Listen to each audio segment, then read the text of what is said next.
Ukrainian President Zelensky says that he's heading home with good results after a whirlwind day in Washington. I thank President Biden for assistance and for his international leadership and for his commitment to victory. I thank the U.S. Congress, to both houses, to all parties that support Ukraine, to all those who wish us victory as much as we wish it. The victory will come. And one of those good results, a $1.8 billion package from the White House, including that Patriot surface-to-air missile system. The Pentagon says it'll start training Ukrainian soldiers to use the system very soon. Now, the Kremlin is not pleased with that. Spokesperson Dmitry Peskov wrote this: the U.S. constantly expanding the range and raising the technical level of the weapons that they supply to Ukraine does not contribute to a speedy settlement of the situation. On the contrary, this leads to the fact that the suffering of the Ukrainian people will continue longer than it could have. Let's discuss now with CNN commentator and former Moscow bureau chief Jill Doherty. Jill, good to see you. So the Russian response to the visit and the new missile system is both muscular, where they say we are going to invest in new weaponry, we're going to increase the military by 50%. And then on the other side, there's this kind of whiny, well, they didn't talk about what we want while they were there. Put into context this response we're seeing from Russia. Yeah, I think it's really important, Victor. And you're right. I mean, the day that Zelensky was here, Putin, meeting with his defense minister, was talking about really major reinvestment in the military, reorganizing it, increasing the numbers, new hypersonic missiles.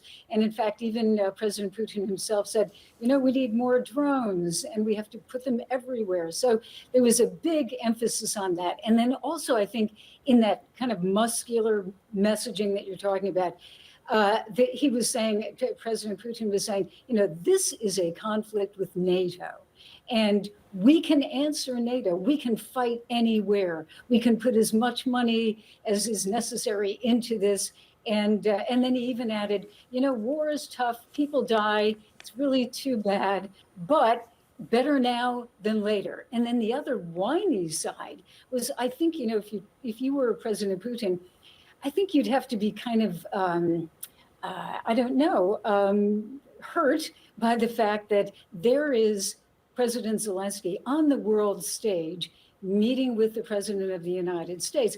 And the imagery coming from the Kremlin was President Putin in the Kremlin behind, you know, in a suit behind a podium, a very kind of old image of a leader, whereas Zelensky is there, you know, in his fatigues, in that olive drab, looking very much like a wartime leader. Very different pictures.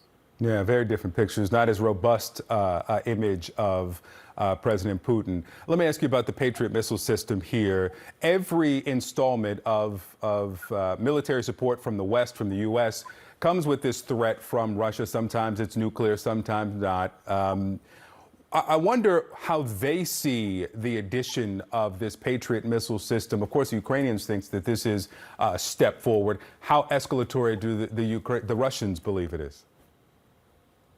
Well, I mean, let's look at what President Putin said today. He said, it's an old system and we can knock it down.